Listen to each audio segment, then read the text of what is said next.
It's very helpful if I unmute myself to get this going. So there we go. Technical issues right off the bat. Got them out of the way. Awkwardness is done.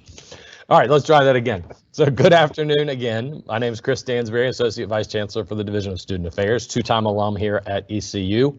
I'm honored to serve as the moderator for today's discussion. One of the things I was going to share is that this is virtual and it may be a little bit clunky. So we've gotten that taken care of and we'll move forward beyond that. This is Cupola Conversations. The name of the program is Driving Out Darkness, Influencing Change. A quick historical for Cupola Conversations. This is part of the ECU United initiative that started back in 2016. It was actually launched by a young lady who was the SGA Vice President, Janae Brown, who stood up and said, there's a lot of things wrong in this world and we need to fix them, but we can't fix the entire world. So let's start one campus at a time, and let's start with East Carolina University. And from there, ECU United was developed. There's a website that goes with it, and now we have more than a dozen programs and events that make up the ECU United initiative. Things like the Unity March, the NC Civility Summit, Play for Peace, Citizen U, Netflix and Chat, and many, many others.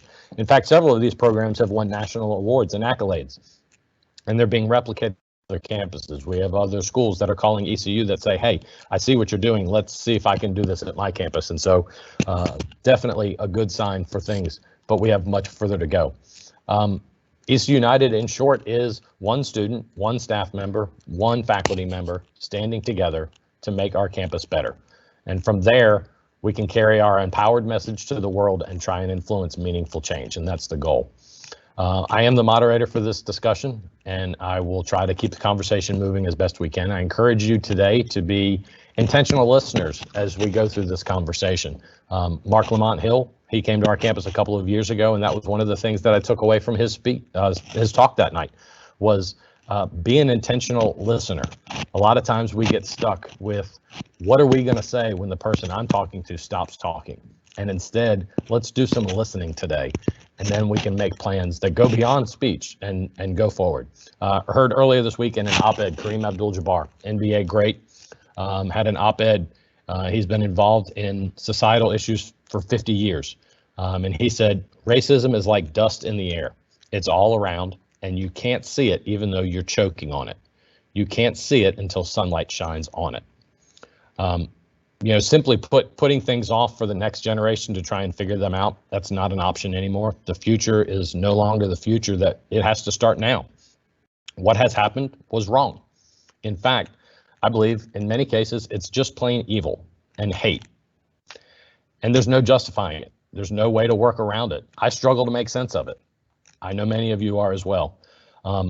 Dealing with current high running emotions. There's a lot of us that we don't know what to do with those emotions. We're still trying to figure it out. How do we make this stop? The narrative has not changed. A year ago, 5 years ago, 40 years ago, we are still dealing with a lot of the same things and a lot of the same problems. And we have to figure out how to do that. We can't throw a blanket over populations, and we can't live in a world that's absolutes. We can't say criminals are determined by the color of their skin and police officers are all corrupt. You cannot live in that world. What is a certainty is that racism is still here, and we have to do something about it. You notice I said we. That is our task. It's not just one person. It's not one race. Everyone has a role in advocating against racism, inequality, and injustices.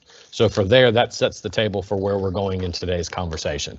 I want to thank you for our attendees. We have over 330 folks that are already online with us to participate today. That's fantastic. Shows a lot of caring. That number is even going up as we talk. Ideally, we would be doing this in person. All of our Cupola Conversations have been done in person. This is the first one we've ever done virtually, and it's the first one we've ever done in the summertime. But it just didn't seem to make sense for us to sit here and wait until everybody came back to campus and 2 months later have this conversation. It's just far too important. We needed to have the conversation now. So it may not be as fluid. It may not be as interactive and as engaging as being in a room full of pirates where we can talk about something as important in this, but we're going to have a great conversation nonetheless. For our conversation today, we have a group of panelists and they are amazing folks. We've got questions for them, but we also encourage you as you're watching this, if you have questions, there is a Q&A feature here in the Teams site. If you look up to, you should be on your right-hand side, but it looks like it's a little question mark in kind of a text box little thing. If you click on that, we've got folks that are sitting there watching And if you have a question that you want us to ask either the panel as a collective or an individual panelist, put that in there, and they're going to feed it my way, and we're going to try and get those as many as possible. We will not be able to get to every single question. We will not be able to get to every single topic or concern.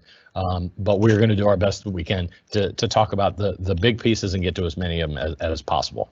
Just letting everyone know that's watching, microphones and video are muted. That's just to avoid any noise or audio interference.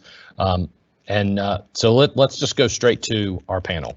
I want to introduce our panel real quickly, and some of them will be able to introduce themselves. Kamari Purvis, he is on the phone with us. We were not able to get him on video, but we're very happy to have him there. I think right now he's on mute, but I think Kamari, if you can hear me, you can come off mute and we'll be able to hear you. All of our other panelists are here, and you'll be able to see them as we come forward. If we have trouble with Kamari, we'll work around and try and get him on with us. So let's get going. Our panel, Kamari Purvis, Dr. Virginia Hardy, Dr. Lauren Alves, Coach Mike Houston, and Police Chief John Barnwell are all there. So I'm going to start, and we're going to start with Dr. Hardy. Be ready for this. Will be the first one coming to you. But as you, if you would, introduce yourself, tell us a little bit about you, and as you watched the tragedy take place last week, talk us through your initial thoughts. I know as a educator, you have opinions, but personally, it's also taken an effect on you as well. But in the last week, your initial thoughts, then the protests and riots that have occurred, how have you kind of processed through in the days since then? Thank you, Chris, and thank you to 300 plus people who are joining us and interacting with us. So I am Virginia Hardy, Vice Chancellor for Student Affairs here at East Carolina. And I've been at ECU for about 26, 27 years. Spent the first 16 of those at the med school and the remainder here in this position. And also did my master's degree here in sometime in the 90s. I forget when, honestly, purposefully.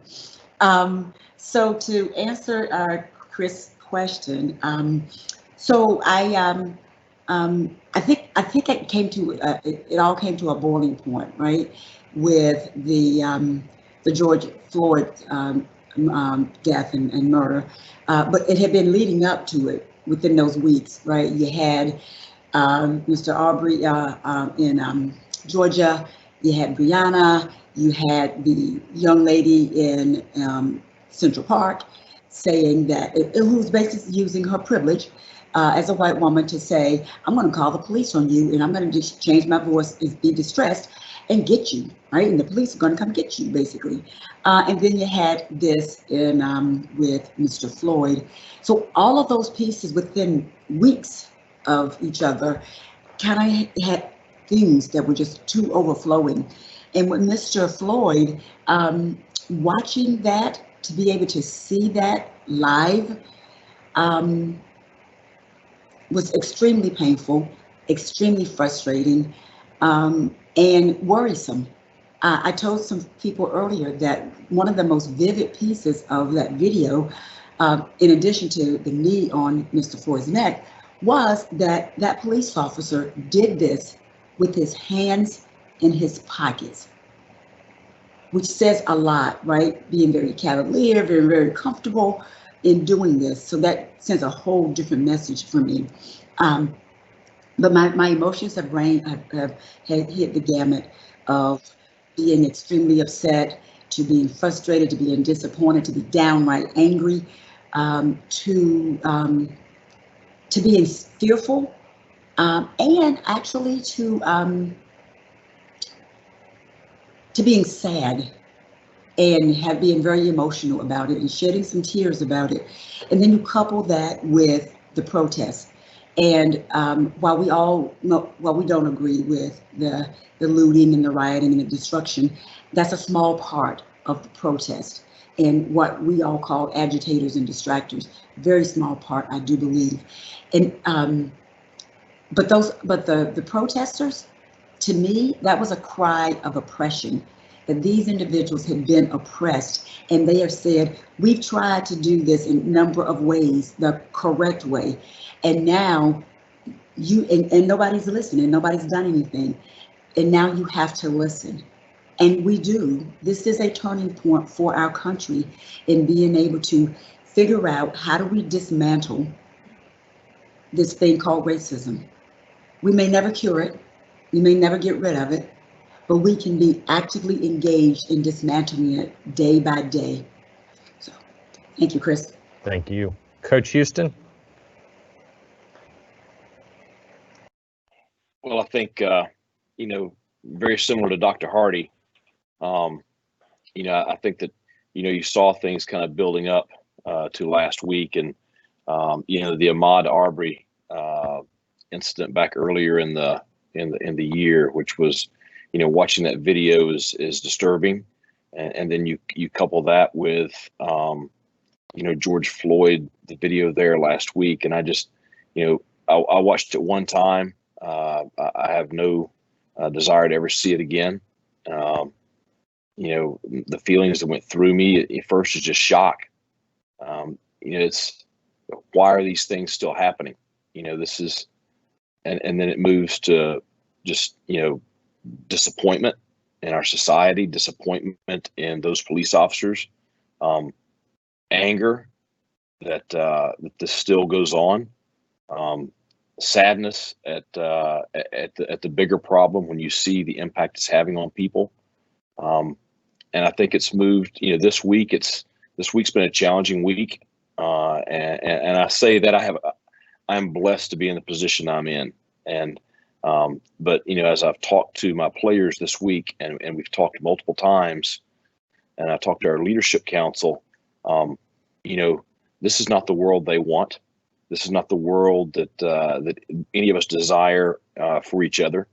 And it's just, really, to me, it's kind of challenged me to find ways to, on this campus, within our football program, within this community, to find ways that we can positively impact for change. And I have the opportunity to be a leader of 115 young men and a very large staff. And so I think that through influencing those individuals, we can make a difference in those families and those homes and in future homes. Thank you, Coach. We're going to try and go to Kamari here real quick. I think Kamari, unfortunately, those of you watching, you're stuck looking at me. Kamari's on his phone, so we don't have another way to put up there. But Kamari, if you can hear us, kind of introduce yourself and talk about how things played out in your mind from last week to today. How you guys doing? I hope everyone's doing well. Can you guys hear me? Yes, sir. All right. Well, I hope everyone's doing well.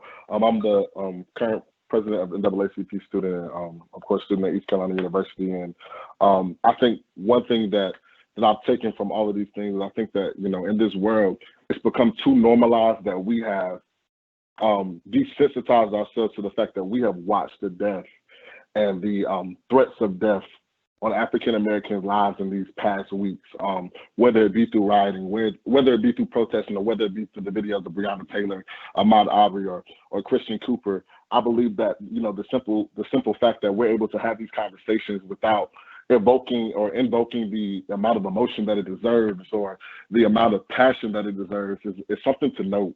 I believe that, this is something that we have to, as a community, fight consistently. Those are exactly where my thoughts went as an African American or Black male. I definitely believe that I felt for Ahmaud Arbery as he exercised, and I felt for George Floyd as the danger and the fear that he had as he was probably being pulled over or being spoken to by the police. And these things that happen every day, I feel like should be addressed and have to be addressed by our community, not just with statements, but with actions. And so with that being said, I'm excited to be a part of this conversation. And the first step is always discourse, and the second steps are always action. So I appreciate you guys for having me. Thank you very much, Kamari. I appreciate those comments. Dr. Alves, would you go next, please? We can't hear you. Make sure you pop off mute there. There you go. Oh, nope, we still can't hear you.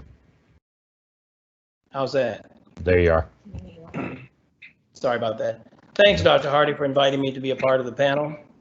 My thoughts about, I'm Lauren Alves. I'm a clinical associate professor at the ECU School of Dental Medicine. I've been here for 5 years, came in from San Antonio. I haven't been in private practice for 12 years, and then prior to that, I was in the Army, U.S. Army Dental Corps for 22 years. Found a need to continue my academician status in terms of getting it with the ECU School of Dental Medicine. My initial thoughts were, you know, as a healthcare provider professional, as I sat there and watched the news and saw this young man's knee on Mr. Floyd's throat, you know, I began to look at the time. And we know for a fact that in situations where you don't have but about 10 minutes where you've cut the oxygen and nerve supply, the flow of blood to the brain, that we start talking about CPR, saving a person. So the thoughts that were going through my mind was, you know, these gentlemen are professionals, and the location of that particular officer's knee, and the fact that this young man, Mr. Floyd, was calling out for help. He was saying, "I can't breathe." He was giving you a cardinal sign that help me, as if you would give the choke signal in terms of putting your hand around your hand around your throat. And so, but he couldn't do that because he was tied down. So, you know, one of the things that I do with our students, I always like to give them a quote. I saw a quote, I was talking to my daughter, I always talk about positive mental attitude. And the quote I found was, your mind is a powerful thing.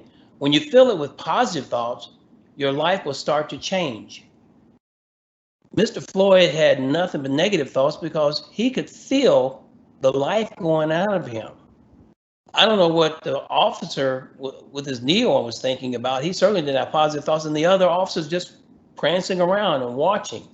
So my initial thought was, oh my gosh, history, although he always repeats itself. You know, the fact that we've had these traumatic events taking place, and no one wants to be proactive. Everybody wants to be reactionary. And I think that's the problem in the sense that we need more people to be proactive, as the people kept saying, you know, check his pulse. How's he doing? And you ignore, that's sad. So my initial thoughts were, you know, this is history repeating itself. Another young black man being taken under the thrones of someone who has authority. And I mean, you can't. I wish I could say to the coach that, you know, put 350-pound linebacker on my back and tell me to get up. It's gonna be tough, you know. So it really was sad. It was disheartening and very emotional. And unfortunately, it happened, and we've seen the problems ever since then. Thank you, sir. Chief Barnwell, if you would mind, please. Sure. Thanks, everybody, for the opportunity to be here. I'm John Barnwell. I'm your chief of police here at East Carolina University. Got 20 plus years experience in law enforcement in various arenas. That way I don't have to give up my age. But, you know, the ability to go last also allows me to say that I support everything that's been said before my turn at bat. But I also want to be a little candid from a law enforcement perspective. You know, over the last few weeks, some of the things that I've witnessed, you know, in regards to, you know, the Aubrey incident, not only the murder that occurred there, but the amount of time it took for a charge to come about, and why that was even a part or a need to be discussed based on the video that I saw. And as Dr. Hardy alluded to, the flat out white privilege aspect of somebody bird watching in a park and knowing that dogs off leash are going to chase birds away, politely asking an individual to put a leash back on. And you know, you saw how that turned out, you know, for that situation. And then to get into the law enforcement interactive component, you know, with Breonna in Kentucky, and you know, the senseless aspect of her death, and the fact that a state still has no-knock search warrants. You know, we're in a good spot in North Carolina that we have a North Carolina general statute that outlaws no-knock search warrants for the exact same reason as what happened in Kentucky. So as we move forward, that's something that I would like to lobby for. As nationally, you get rid of things that put people in danger. You should knock and announce yourself and give people the opportunity to respond in a manner that makes you understand, number one, you're at the right place, and number two, you're not inadvertently causing harm to others. And then finally, the disgusting and absolutely deplorable actions we saw out of Minnesota, where we actually watched a murder, and even, or just as concerning, the fact that we had 3 additional law enforcement officers that stood by and did absolutely nothing from an intervention standpoint. And part of what made it hit home with me earlier this week is I've talked with the protesters, and I feel their anger, and I hear their frustration. And it just, when you look at the George Floyd incident, I have to question myself, if he was white, would that knee would have been on his neck? And at this point, I have to say that it probably wouldn't, and that bothers me. And I've had opportunities in the past to probably do a better job of being an advocate, but I'm not going to bypass this opportunity. It's time that we stand together and we stand united, and we advocate for change, and we don't let it stop with just talk. Thank you all very much for those comments to get us started. It was about 20 plus minutes to get us into that, but I think that was very important for everybody to kind of share where they're coming from. I do want for the panel as we go forward, probably again, we'll not ask everybody to get a specific answer to a question. Of course, you have the opportunity to weigh in. We are getting some questions that are coming in from the Q&A, so we do want to get to them. So I'm going to we'll try and keep our answers. I know it's an emotional, I think we could go 6 hours if we wanted to, but let's try and get through as many of these questions, as I think they all have a certain amount of weight and validity. So I want to get through that. I want to start with you. I want to go back to you, Chief, really quickly. One of the things that we just saw with you, that the emotional side of you was starting to come out. Emotions are coming out from a lot of folks in a lot of different ways. Could be disappointment, frustration, rage. Some are doing it through peaceful walks and protests. Some are going to social media and venting. Kind of how have you talked with your officers, and then the officers with the people that they have talked to? What kind of emotions are coming out, and how are they dealing with that? Sure, I'll start with the conversations internally with our officers. All of our officers are hurting, based on the actions. Unfortunately, good or bad, we're viewed as a law enforcement profession as a whole, and so when you have a rogue individual that acts in a certain manner or place, it the rest of us. And for those of us that have worked so hard to try to forge relationships that are all-inclusive and diverse in nature, to have one individual come in and overnight tear up 10 years of hard work and movement in a positive direction, it makes us feel like we're taking 1 step forward and 2 steps back. And it's difficult. And when you begin to engage in communications with the community, you understand where they're coming from. I mean, when my son gets pulled over, we have to worry about, what's the ticket going to cost? When a person of color gets pulled over, unfortunately, there's still enough influence out there that, they have to worry about, what's going to happen. Are they going to get hurt or harmed based on just being stopped? And so it's important that we also include, self-policing internally. I think most people in Pirate Nation know we're an accredited law enforcement agency, which means that we have bias-based profiling policies. We have standards that we adhere to. We have body cameras for self-policing, so we can review footage and make sure that we're following and adhering to those standards. Those are things that need to be required, nationwide. Nobody should be profiled or harassed just by the color of their skin. And so we're having some productive conversations, but I'm telling you right now, when I sit and listen to the folks, members of our community, and if you have any level of empathy, and you're able to relate, you can never say that you fully understand because you've never had to overcome an obstacle just by the color of your skin. But you can at least empathize enough and put yourself in the shoes of others, and it is emotional. And it's time for us all to come together and be a part of influencing change. Yeah, and Kamari, I'm gonna come your way for this. I remember our first Cupola conversation, and it was after the summer of violence, and I remember one of our African American students who lives in Charlotte who said, you can't understand my shoes because when your younger brother goes out, you don't ever wonder if he's going to come back. And I just remember that hitting me like a ton of bricks. And I'm wondering, as you, as a student, and as other students and people that you've talked to, what's that range of emotions right now? And really, more importantly, how do you channel that into being something productive? I definitely understand the words of the student that spoke to you. I think that one of the biggest things that, as I was listening to Chief Barnwell and hear him talking about, the ideas of, that the one rogue officer, and unfortunately, just the challenge that I don't believe that it's one rogue officer. I believe that there's a systemic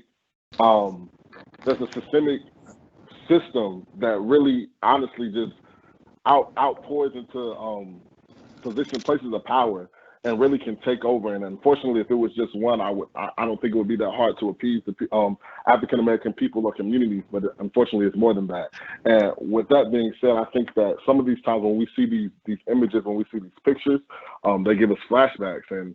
And for a lot of people who are young, as of myself, or people who are older than me, we don't have to look back to the 60s, but we can.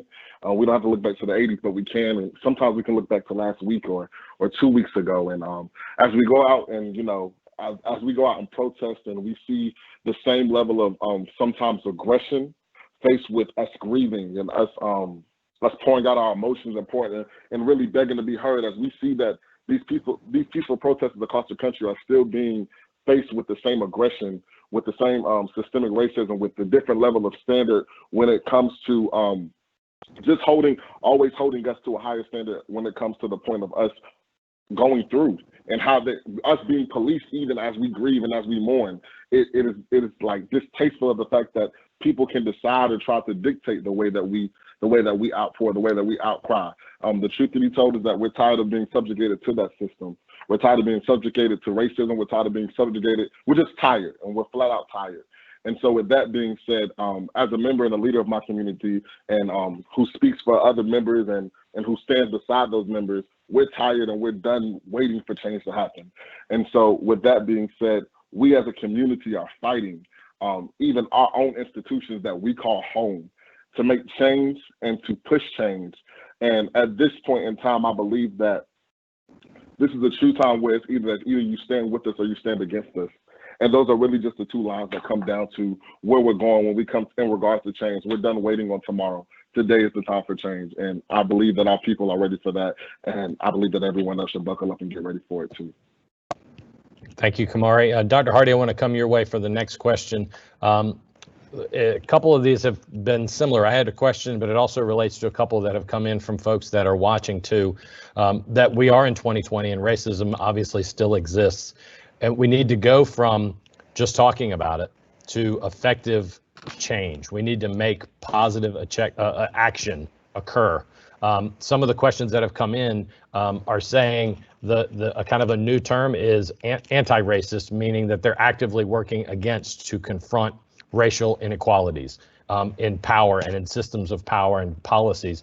Also, some of them are talking about, and we've talked about it already, and questions coming in, the need to act immediately and make the shift change immediately. And everybody is focused, as we are right now today, East Carolina University. So where can we here at East Carolina, how can we start that shift, make that change, go proactive immediately? I know that's a big question, right? Yes, but I'll talk through some of that. And thank you, Kamari, for your response. And to quote Fannie Lou Hamer, right? People are tired of being sick and tired. And so the words and the platitudes won't work anymore. It will take action. And that action is going to come in different ways and different forms, I do believe. One, it's going to be some personal responsibility. everybody's going to have to work at fixing this. This is not a Black people problem, right? Everybody's going to have to take their own personal responsibility and be a part of this what is it again? Anti-racist behaviors, words, language, speech, behaviors, even to the point of your being silent, right? If you're with someone and they're making very racist or any other kind of remarks, your silence is saying that you agree and that it's okay. And we can no longer do that. We have to be able to call people out on the mess. And so we're going to have to engage in some of that a little bit more, I believe. We can only control the pieces we can control. And so right now, let's focus on East Carolina. Let's focus on what we can do at East Carolina to make this campus the place where we all love, want to be, feel comfortable, feel engaged, feel welcome, feel all of those warm and fuzzies, right? And it's going to take everybody to do some self-reflection. What am I doing? What am I not doing? What can I do, right? And some of that is going to be the onus being on us as individuals. And what I mean by that is, while we want to have conversations, and those conversations are extremely, extremely important to be able to talk to people across races and across cultures, and to have the difficult conversations, right? To get messy, to get ugly, and to just get right down into it. Be uncomfortable. Be extremely uncomfortable, because that's when the learning starts, the dissonance comes. But at the same time, each of us is going to also have to do our own learning, which means go out and read and research and learn a bit more, so that I, as a Black woman, I don't have to take on the task, as I was listening on ESPN this morning, right, and talking about Drew Brees, is that task is not up for me to teach you, right? But it is to help, and it is to engage, and it is then to have conversations, but also to go out and learn a little bit about what this history is and what it means, right? And where the fear comes from, and where the anxieties, and where all of the angst, how we got to this particular point in time. I think that responsibility belongs to each and every one of us. And here in East Carolina, we all have to make the commitment that we're going to do our part, and then we're going to have to stop it where we can. Now, Dr. Hardy, let me follow up real quick and ask you, right on that point that you just made. One of the things I've heard you say is, if you want to get involved, you also have the responsibility to then get involved, because people come to you and they'll go, can you help me out? And your response is, are you willing to be part of this? So I think when we put the challenge out to make change, people in the community can't just say, yeah, I want to make change. You actually have to step up. We all have to step up. Gotcha, Dr. Alves. We all going to have to step up and do our part. And doing our part may be that you're uncomfortable, right? Doing your part may be that you get shot down, right? I believe in freedom of speech. We all have it. We all enjoy it. We all must respect it. But also understand that all of our actions and all of our words have consequences, and they have impact. And we need to be responsible for all of our actions and our words. I'm an English teacher. Words matter. So we need to be really careful in what we're doing and what we're saying, and being intentional about being focused on making ECU the place we want. And I saw Dr. Alves with his hand. Thank you, Dr. Yeah, Dr. Alves. Yes, I think the police chief Barnwell said it in terms of timing. Unfortunately, Mr. Floyd was in the right place at the wrong time in terms of coming out the store, but he was just sitting there minding his own business. And the question was whether or not did he have the counterfeit bill, or did someone pass it to him? And he was sitting there minding his own business. If nothing to him, life is normal.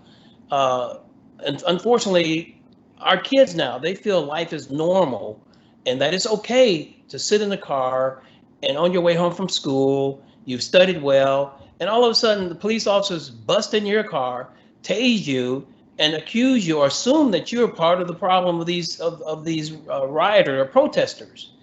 And timing is everything. Two innocent young people. And so, that brought back to me memories of why did we have the Voters' Rights Act? Why did we have situations occurring at Kent State in 1969 when I was getting ready to go off to college and worried about the fact that my brothers were in Vietnam and now I'm going off to college. Do I want to be in ROTC, which bring in a little income? But is that important now? But when I saw that timing was everything, I'm thinking to myself, wow, here we go again. And so the most immediate response to that is when President Johnson signed the Voters' Rights Act, and he said, hey, now we're going to let African Americans, people of color, be a part of the American fiber. So the most immediate thing that we can do is, vote. We can make a change. And these young people are out here, and the same young folks that were out there in the 60s during the unfortunate death of Martin Luther King, the protesting, these young people, 18 to 25 years of age, guess what? We have the same age group. Make a difference. The most immediate difference that they can make is voting. Thank you very much, sir. I appreciate that. I want to go to Chief Barnwell here next for a couple of questions that have come from the Q&A feature. Chief, some questions I briefly touched on training, but a couple of things that folks would like to know a little bit more specifically. Can you talk about training or education for officers that relates to de-escalation of situations? Can you also talk about things like implicit bias, any kind of diversity training? Talk about some of the training, specifically talking about those areas, but other things that people should know that your officers have been trained on. Yeah, happy to. So we do provide a significant level of training in all those arenas. Most importantly is de-escalation techniques. If you are competent with your knowledge, skills, and abilities in regards to working to de-escalate tense situations, utilizing verbalization, then you can avoid any potential use of force.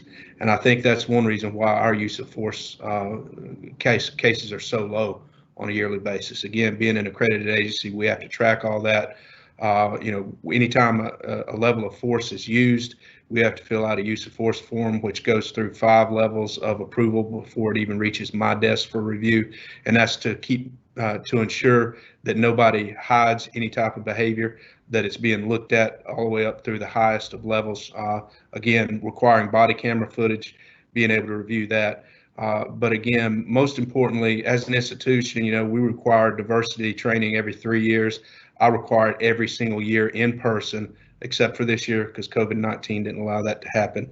But we partner with our folks on campus to come in and provide a significant block of instruction in diversity training for all of our sworn personnel. And, it's mandated. You can't skip it. It has to take place. And we ensure that we are doing the best we can to institutionalize all the way down to the ground level of our department, that we are all welcoming and we are representing ECU. And Chief, I'm not sure if you can do the best you can to explain it, at least just from my perspective. But look, can we break down what de-escalation training would look like? How is that taught? Is that done in a classroom? Is that done in the field? How is that? Like what in particular? I think that's one of the things that seems to bother folks is that things amp up when they should be de-escalated. Can you talk about a little bit more specifically what de-escalating training looks like? Yeah, so there's a skill set, and in our field we call it verbal judo, and it's basically being able to, and it takes a level of emotional intelligence. We talk about the components of emotional intelligence that play a role in being able to recognize what's going on in a situation, being able to recognize even if people are in a state of crisis. We provide crisis intervention training to our officers to be able to recognize individuals in an altered mental state. It's important that we are able to assess the situation, understand what other people are feeling, and being able to convey that to them, to be there as a support mechanism to help them to help them use us as an outlet to de-escalate and allow us to understand their level of frustration without it resorting to levels of violence. Because if you can connect with individuals who are exhibiting frustration, you can bring them down through conversation and get them to a level where you can talk through whatever the situation is without having to even, go hands-on with any type of use of force. I hope that kind of answers what you. Yeah, absolutely. I just felt like that was important for people to kind of understand what that looked like for sure. I've got two questions coming up. One, I'm going to go first to Coach Houston, and then I'm going to Kamari with the second question here. And for Coach Houston, for you, a couple of things. You have 115 young men that you work with on a really close basis. You have coaches, you have administration, but in your role as a football coach, you're also one of the most visible, high-profile persons on a college campus, particularly at East Carolina. Can you talk about how your role really goes beyond the X's and O's? In 2020, a college football coach is not just a football coach, is he? Right. Well, it's with media, social media, and the attention of our sport. I am, probably the most visible person at the university, and so I do think with that comes a tremendous amount of responsibility. Responsibility for my personal conduct in my personal life. How I represent the university, how I represent our athletic department and our football program. But also, to me, especially with this particular topic, it brings a lot of responsibility on how I react and how I, what I'm doing to try to help to make a change. And so that's where I really have felt the challenge the last couple of weeks. And it's what I've conveyed to our players in our conversations that we've had, that, in the conversations, as somebody said earlier on this call, conversations are where it starts. But I've got to be willing to help not only myself, but our team and everybody involved in our program to be actionable people, to take action, to do something, because there has to be action or there's not going to be significant change. And so I feel that responsibility in my position to be that for our program, for our athletic department, for the surrounding community, and for this university. And I think that I do have a platform to do that, both publicly around the country with whatever I may say on social media or whatever I may say in various interviews, or in organizing and helping to do things around Greenville and East Carolina University. Thank you, Coach. I appreciate that very much. Kamari, this one's for you, came from our those in attendance watching today. They want to know specifically for you, they said, what experiences have you had as a student at ECU, and how can staff and faculty help our students of color, Black students in particular, to make them feel better connected at ECU? Transparently, I believe that, for a university that leads probably predominantly white institutions with leading numbers and diversity, I believe that we have a bit of a level of separateness between the African American community on campus and the Black and white community on campus. And I believe that some of that is a little bit systemic, and then some of that is a little bit fueled by our own personal feelings as communities when it comes to climate and tensions. I do believe that it's the duty of our university administration and faculty to drive those forces together. And when I say that, I mean to say that, as we naturally sit with, in the words of a book that I've read, sit at the lunch table with people that look like us, there is the university who drives about the diversity and things of that sort. It is their job to force and to mesh us together as a community to make sure that we not only collaborate outside of the classroom and inside of the classroom, but actively engage with each other. And so with that being said, the experiences that I've had have been a little bit of a separate. I'm very immersed in my own community when it comes to that, and have had very little opportunity to be immersed in the opposite community, if I could be quite honest, and that's a problem. That's a problem that we face every day on our campus and in our community. Along with that, that can be backed by the way we live, whether our first 2 years on campus, whether that be a lot of Black students who predominantly live on the Hill, along with a lot of our community, or the numbers from probably when I was a freshman and sophomore and before then support that, or even down to the way that we conjugate, the way that we gather as community, the events and things of that sort. You know, I think ECU does a great job at recruiting and maintaining the numbers of active diversity. But I think that a big part that we miss is how do we engage and fuse these communities together. And that is still the university and our job as pirates every single day. And so I believe that steps forward that we actively have to take as a community is to learn how to and learn how to engage and forcefully fuse these communities.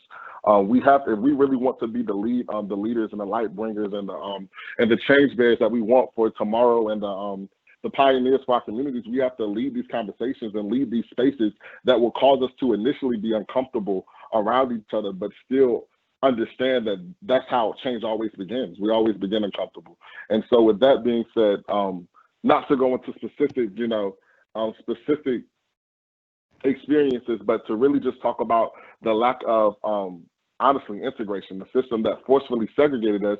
We have to work intentionally to integrate us. And so that's one of the things that we have to do willfully and continuously as pirates. Thank you, Kamari. Dr. Hardy and Dr. Alves, I want to come to you with a follow-up to that because he led me right into a number of questions that have also come in on the Q&A, which is, from a faculty member's perspective, the faculty member wants to know, how do I discuss this in the classroom? And I'm not really sure how it's going to be received by the students. What other ways, resources, where staff can engage in a change on campus where we can participate in outreach? There's a lot of that seems to be coming through now. Our faculty want to know, can I take this to the classroom? Maybe I'm not an expert in this topic, but I still think the current event is relevant enough for me to talk about. How do we get, maybe that's a big hurdle that we need to look at as a university, is how do we get this engagement conversation in the classroom? How do we get it out of the classroom? Dr. Hardy, I'll start with you, and then Dr. Alves after that. Sure. I'm actually excited that faculty are asking the question and really want to be a part of this conversation. I think that there are lots of resources on campus that you can turn to. There's the Office of Faculty Excellence and, of course, the Office of Equity and Diversity, who can help to talk with you about how do you bring this into your classroom. And also, the fact that you're willing to ask the question says that you're willing to just do this, and that nobody's asking you to have the answers. Because I don't know that you're not going to have the answers. I'm not going to have the answers, but to have the conversations in the classroom and to give students the opportunity to be able to engage and to have that go, that back and forth would be a beautiful thing. One of the issues that we have a lot is when we do programming outside the classroom, that the people who show up for most of those things are the members of the choir, right? So those persons who already have been going and kind of understand it. We've struggled with how do we get more people from all backgrounds to attend the various programs and events. So that's going to be that's something we're going to need help with. Also from our students to help figure out how to do that, because we can't make them go. So how do we make it so that students want to go and engage and have those conversations? But I would suggest that if you're wanting to do it in your classroom, call upon people who can help you figure out how to engage in the conversation, but then also to trust yourself, to trust that all you have to do is, not all you have to do, but part of what you have to do is to welcome the conversation into the classroom. And as you welcome the conversation into the classroom, there are some talking points, I think, that may be helpful. Her last name is Morrison. There's a book by an academician by the last name is Morrison, and I'll try to find the first name while we are talking, who's written a very good book that talks about tips on how to engage in your classroom around very tough topics. She's talking about specifically about race, but I think it could go about any number of tough topics. But it gives a blueprint of how to allow people Black, white, purple, green, regardless of your race and your ethnicity, to be able to engage in these conversations and to have the civil discourse around it and to agree to disagree even. So I'll find that name while we're talking. That's fine. And I think another part of that, Dr. Hardy, is understanding that, yes, we talked about this will be challenging and it'll be uncomfortable at times, but I think vulnerable is another word. Like, you have to be okay with knowing you're not the expert in the conversation to be able to have that. So I'll go to Dr. Alves, kind of you add into that from your academic side of this, and we're trying to get him up on that. And I think we can still hear you. We're just waiting for the video to pop up. So if you want Dr. Alves to weigh in on that and go from there.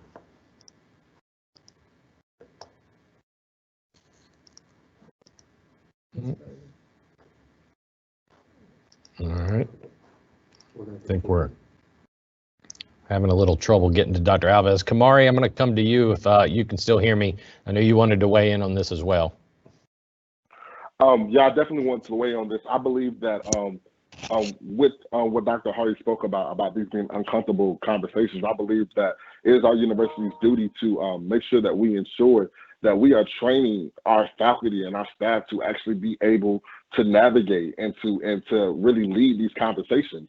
That should come in when it comes down to, like, as faculty having more diversity and inclusion trainings when it comes to that. The way that we can infuse it into our curriculum is one that we have departments that drive these issues, specifically speaking about the sociology department that specifically talks about, the disadvantage of these minority communities. And we have, things like, Health 100 and Gen Ed courses that we are all forced to take.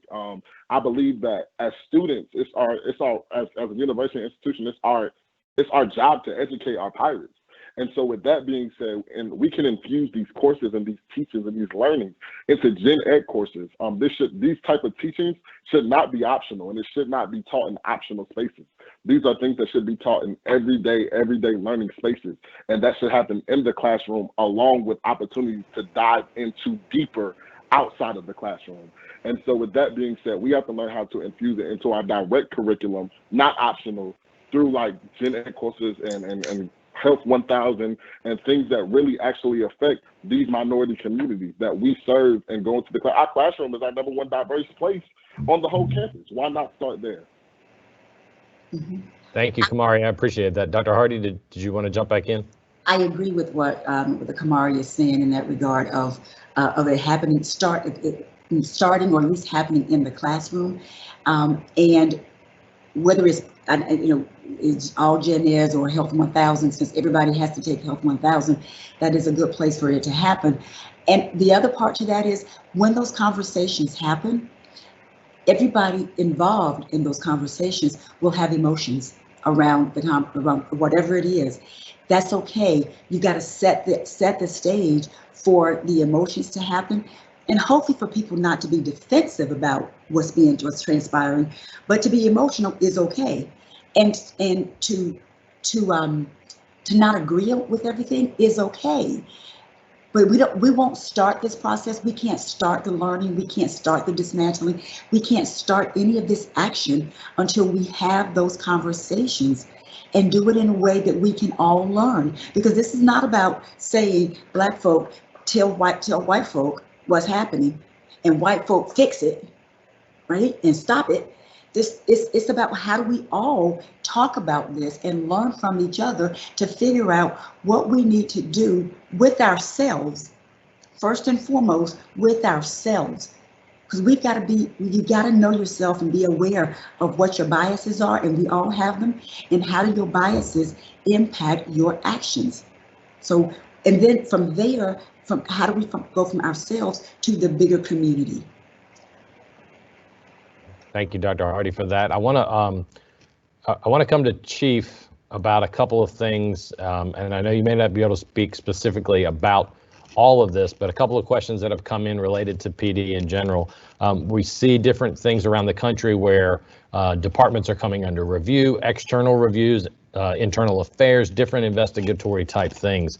Talk about your support and, as a police officer, Will those internal reviews, can they be productive? Will they be able to create some change? You know, a lot of people worry that it's just kind of a facial type thing, like they say they're going to do it, but really nothing's going to change. When you see a department go under review, what does that mean to you? And then there's a second part to that question. Actually, I'll let you do the first one, and then I'll come back with the second part. Okay. So a great question. I have actually been a part of a review by a professional law enforcement organization out of Washington, D.C. called PERF. During my time at NC State, I also watched the city of New Orleans go under their consent decree and their review by the federal government as well. Both resulted in positive change, positive impacts to the community. It's not window dressing. Once they come in under review, there are recommendations made. The interesting part, and again, I'll get back to the law enforcement accreditation body of CALEA. Most of the time, unaccredited agencies, when they come under review, what they recommend are specific standards that are already covered under accreditation. And so, yes, I honestly feel that law enforcement organizations that do come under review by whether it's federal authorities or other law enforcement professional organizations, there is a positive impact that come from that, because there will be recommendations that have to be answered.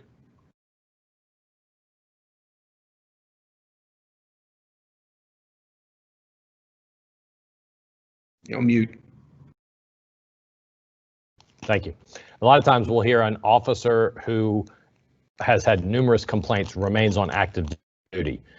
That just, for a lot of people, that doesn't seem to make sense, that somebody who would have repeated complaints would be able to stay on active duty. Do those types of investigations, or what are ways that you can that we can get around that? Because it doesn't seem right that somebody who has multiple complaints should be able to stay active. Well, and I'm glad that question was asked, because that's a sticking point for a lot of law enforcement administrators. It's easy to field complaints, to see complaints, and take appropriate action on employees. But there's also higher bodies that law enforcement entities have to report to, whether it be civil service boards, whether it be their human resources departments, the state human resources division, administrative law judges. You get in certain states, and there's unions that participate in that. And what happens is, a lot of times it can lead to the potential of negligent retention. I was talking to some of the UNC chiefs today that, I sat in New Orleans and watched a police chief fire people, and then they turn around and have to hire them right back. My hope is that through some of this, that will change, and there will be a lot more put toward internal investigations. If the findings say that the individual no longer needs to be employed as a law enforcement officer, then you cut ties immediately. I think, and seeing what's transpired over the last couple of weeks and some of the terminations that have taken place, I hope that that's one positive that comes from this. But too oftentimes, and you also have to police yourself internally. You got to hold your people accountable, because when you read about the Minneapolis officer having 18, separate, internal affairs investigations over 20 years, if even half of those involved use of force, there's smoke, something's there. And what did their immediate supervisors do? Did they uphold justice, or did they just let it slide and let that person continue to operate like they did? And as Kamari mentioned, I never meant that it'd be one rogue officer. That's happening all over the country. And it's imperative that that's a loophole that we need to fix. Thank you, Chief. And we had Dr. Alves. We lost him video-wise. I think he's back up, and we're going to try and get to him on a phone here in just a second. But we have him back with us as well. I want to go to Coach Houston, because we've gotten a couple of questions, and then Dr. Hardy after that, related to social media and things that are put out on social media. But Coach, for you, one of the things that actually was in a recent discussion we just had yesterday about band taking a knee, about students that want to have some sign of, I'm against racism, I want to speak out about inequality, and taking a knee in certain respects has become very polarizing one way or the other. And talk a little bit about how you're going to talk with your players. How do you get them to communicate? Because a lot of times the intention gets lost. They will try to do one thing where it comes out as I'm trying to speak out against racism, but then it appears that they're speaking out against the military or their country. So how do you have that conversation with your athletes? Well, I think number one is the thing that we work so hard at, and that's establishing strong relationships with each of them.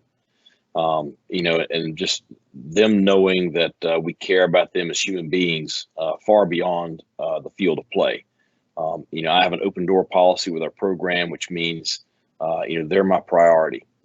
You know, anytime that they need to talk to me, they're welcome to come by. They don't have to have an appointment or anything like that. And what I've encouraged them with this is, you know, being, you know, if there's something that they want to do, and they've brought a lot of ideas to me this week, don't be afraid to speak up and communicate. You know, and sometimes it may be something that could be viewed as polarizing. And so if it's something like that, then maybe we need to make sure there's some messaging out there ahead of time that communicates properly what is going on and why we're doing this. But the biggest thing is just working together. And I think that's one of the big challenges that I have is making sure that I find ways to be an advocate for my student athletes. Thank you, Coach. Dr. Hardy, I know one of the things in this current administration in athletics, with Coach Houston, with Coach McNeil, with John Gilbert, a lot of them have paved a way to folks like you on campus where you're like, okay, if you don't feel comfortable coming to a coach, I want you to feel comfortable. Coach Houston's pushing folks to Virginia Hardy to have these conversations. I think that is, first of all, refreshing that athletics and academics and student affairs don't always mesh, but it is now, and it is at East Carolina, and kudos to Coach Houston and others for paving that way. One of the questions we're getting on the Q&A coming your way, social media, you put a message out about hateful speech and students putting things out on social media. Talk a little bit about what the university kind of process is when we have something like that. Unfortunately, we don't always get to share it because of privacy laws and things like FERPA, but that doesn't mean nothing is happening, right? So there are, we all have freedom of speech, as I talked about earlier, and people have a right to post what they like and say what they like. And so what we've been doing is, as those complaints have been coming into the university, we've been referring those to our conduct office and letting them review those.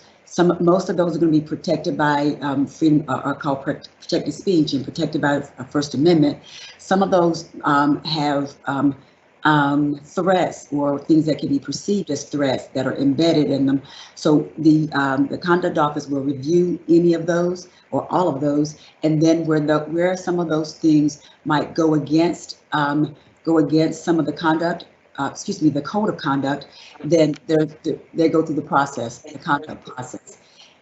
What for me, some of the things that have been said on social, hi Kamari, some of the things being said on social media have pretty much also, we had the ECU creed, and we all talk about the ECU creed, and most of us really put lots of teeth into the creed, is that kind of language, that kind of rhetoric actually goes against our creed. And if we're really wanting to build this wonderful pirate nation, then it is about having respect and valuing everybody. And that's why I go back to words matter, and words have, we all have to be responsible and accountable for what we say. Thank you for that, Dr. Hardy. And we actually, you introduced Kamari. We've heard from him, and now we're going to get a chance to see him here in just a minute. And his smiling face has joined us on video. And Kamari, so I want to come to you because one of the questions that we tend to hear, so I'm going to put you right on the spot with the first video question that we get to you, is a lot of times there's that misunderstanding that people in the Black or brown communities want somebody to advocate for them by standing in front of them. What I've heard is I don't want somebody to stand in front of me. I want somebody to stand beside me. I want somebody to advocate with me. So what advice would you give to your fellow students that want to be a part of somebody that's going to say, I want to stand up against racism too, but I don't know where to start? where would you tell them to start? There was something that was very profound, and thank y'all for having me. I'm finally glad to see you all faces. But there was something very profound that was said, and it said that, you know, specifically to like our white counterparts, is to say that, you know, we don't need you guys to come to our community and protest for us. We can do that ourselves. We need you guys to go to the pockets and the places of power that you reside in. Don't step off of your position of privilege and power and go to our community. Stay in your community and fight our fight with us, beside us. And so with that being said, I challenge all people to stay in your community, talk to your peers, talk to your parents, talk to your co-workers and things of that sort. Like, bring the light to your community, like bring that to your community, and you can stand beside us in solidarity in that way. And so if I had to challenge, you know, any of my fellow pirates and give them any advice, I ask that, you know, we need you guys to spread the message on your front. You know, a lot of times the message is just not going to be accepted from me as a Black man, to a white male or a white female, you know, whether they come off as aggressive or pointing the finger, they may become defensive. So it's your job and your position and privilege to stand up with us and beside us. That's how you fight. And with that being said, you use your voice, your privilege, and sometimes it will be the funds that you may have, but in whatever way, you have to fight in your community beside us. And we love for you guys to join us in our community, but please start in yours first. So I want to jump in real quick here. We've gone a little bit past our time, and that's okay because it's a great conversation. We don't want to end the conversation, but I want to be respectful of everybody's time too. So we're probably going to wrap up here in the next 7 to 10 minutes. So I want to go with a couple of other questions. I know Dr. Alves, I want to come to you. First of all, welcome back. Sorry we lost you there for just a minute. Can you talk a little bit about how, Kamari talked about how folks can do things in their respective communities. When we come back to a campus and now we're all sharing a community, from your perspective, how can we do that and advocate together? And I think you're still muted. Maybe come off your mic. There you go. Can you hear me? Now we got you. I think it's a very good question. I had to call on the phone. Let me turn that off. I think it's important to know that at the School of Dental Medicine, we have the department, the Student Affairs Department puts on an ethical class for all of our students, the D1s and D2s, and the purpose of is to engage them in terms of ethnicity. And I think the most important thing with that is because, just like Brody School of Medicine, ECU only accepts the students that are North Carolinians, which means that we're going throughout all the counties. So we have a lot of people that are underrepresented areas, underrepresented minorities. So we have a lot of ethnicity. And so because of that, I think we need to have that dialogue. You know, what we did in our town in San Antonio before coming here, we had what we call a Black-Jewish dialogue. We actually engaged the Jewish community and the African-American community in a dialogue that eventually led us into different communication, interdenominational church meetings, going to the churches and talking to one another, not letting that Sunday morning segregation of us all in our own little churches, our own little habitats, getting out and meeting it, as the president said, Kamari, getting out in your neighborhood, talking to one another. And I think that's important to know because what happens is we still have the bent up rage and anger in some of the students who've never dealt with or sat side by side with a African American or Hispanic or Asian. One of my worst nightmares was a doctor telling me, I'm going to speak to an African American Black History program, and the statement was, "Oh, haven't you got over that?" And that was in 1997. We can't get over something that is ingrained by someone giving them negative thoughts. So we have to bring those thoughts into a positive frame of mind. And that's exactly why it's important. When Nelson Mandela said, it seems impossible until it's done. We have to do it. We have to set that tempo. If we don't do it, as our School of Dental Medicine, the department, the Student Affairs, if we don't do it, to engage these students and get them to talk to the faculty, open up, then we're going to be exactly where we were 50 years ago.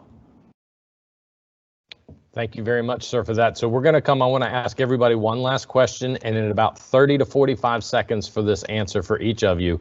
Our students are listening, our staff are listening, our faculty are listening right now. We don't want this to be a one-time conversation. We don't want this to be something that we say, we check a box, and we move forward. What is something that you can share with those that are watching that is a tangible next step to have sustainable conversation move forward? And I want to start with Kamari, and I'll kind of introduce everybody as we go right through. So Kamari, if you don't mind, if you start with us there. All right. I believe that the recent events have really inspired us to continue to make a change and drive a change. And with that being said, I believe that we have to start listening to our minority voices. We have to start listening to them and making them comfortable and making them truly a part of this pirate community. With that being said, the African American community specifically and other minority communities are very alive on our campus and on our institution. We have Black Student Unions, NAACPs, we have modeling troops, we have spaces where these Black thoughts and Black progressions go forward every single day.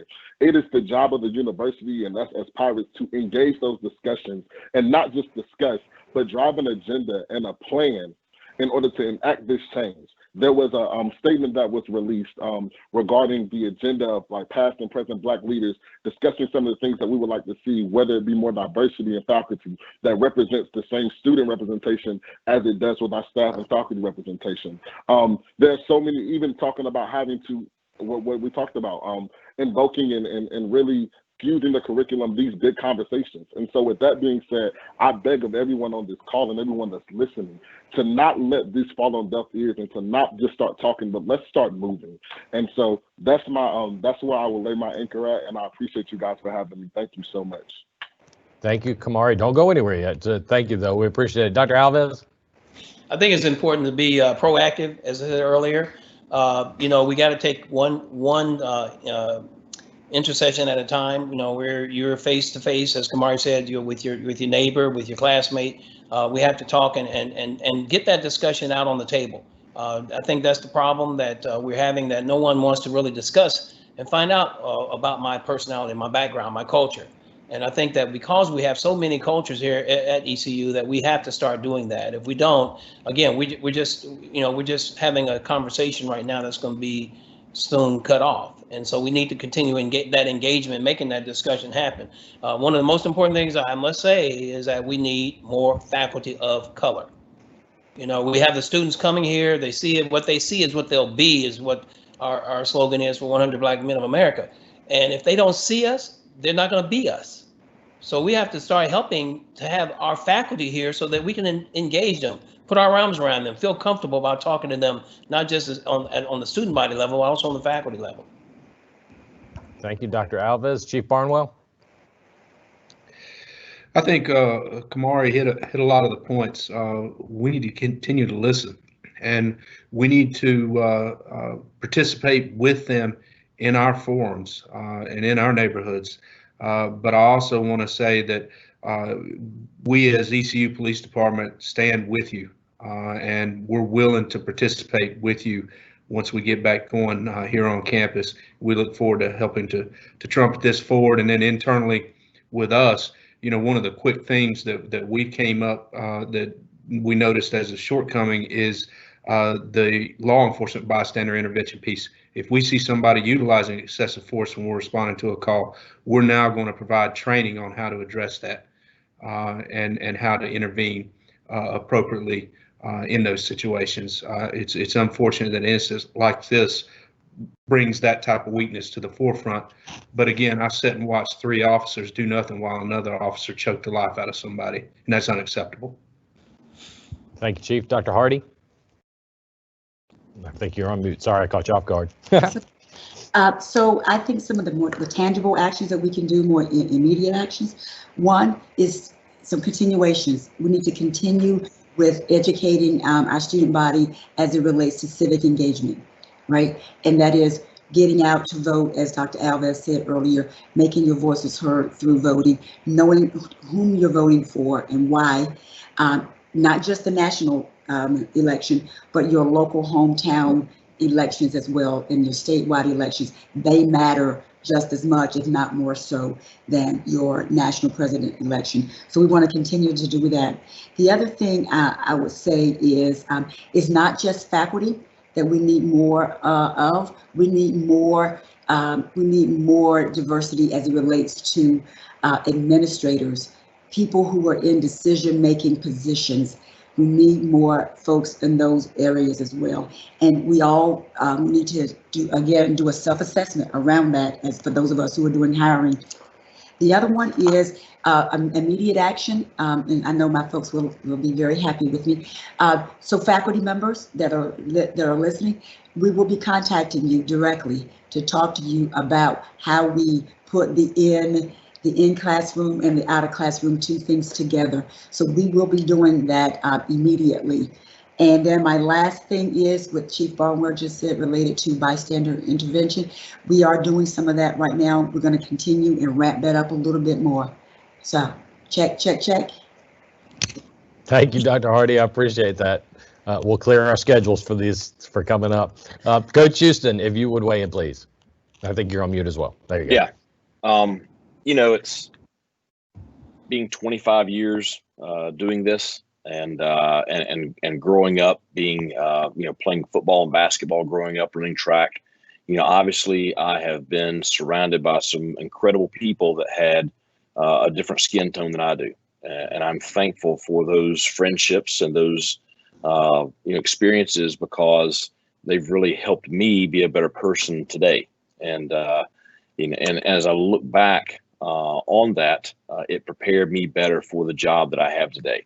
What we're doing within the football program and what I'm doing personally is, I think right now we have an opportunity, and we need to take advantage of this opportunity.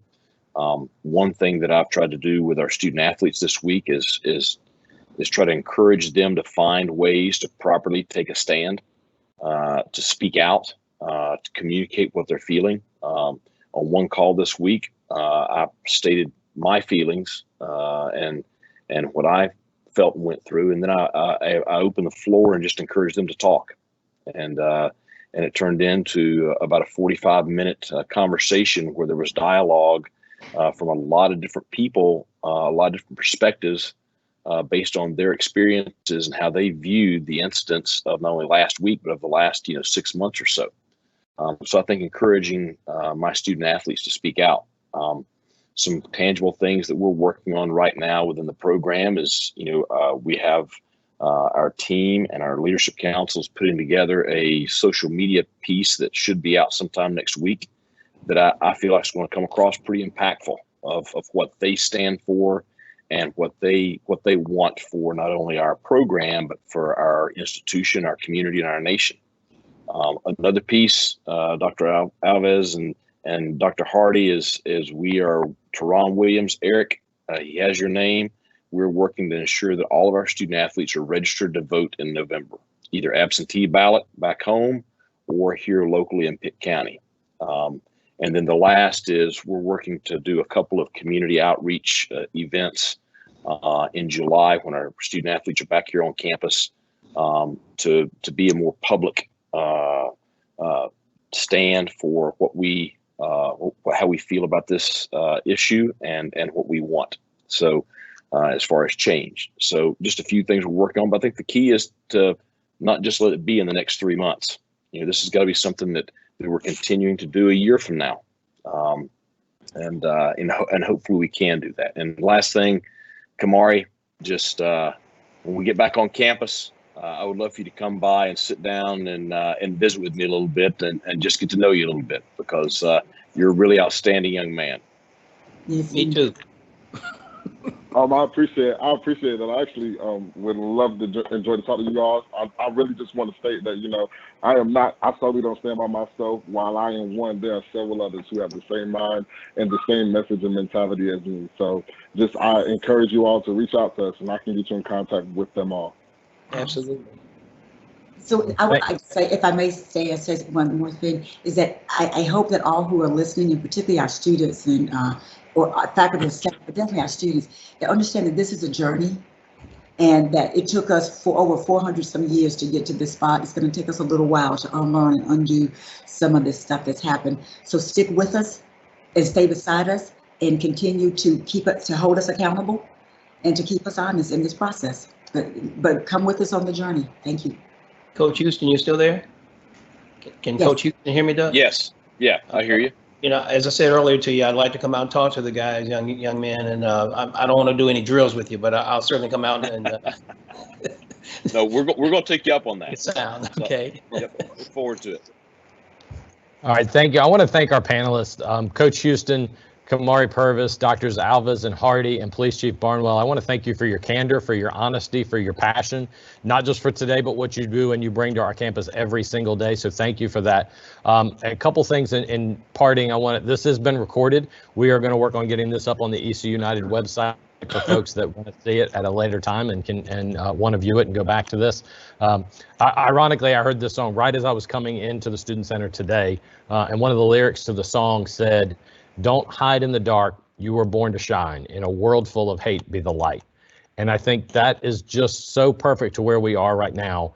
Is for people that say they don't know where to start, I can promise you doing nothing is not going to start anything. So let's get involved and let's be active. Let's do this as one student, as one sports team, as one Pirate Nation. Let's just be ECU United. So everybody stay safe. We can't wait to see you when we come back on campus here in a couple of weeks. Until then, go Pirates. Arr.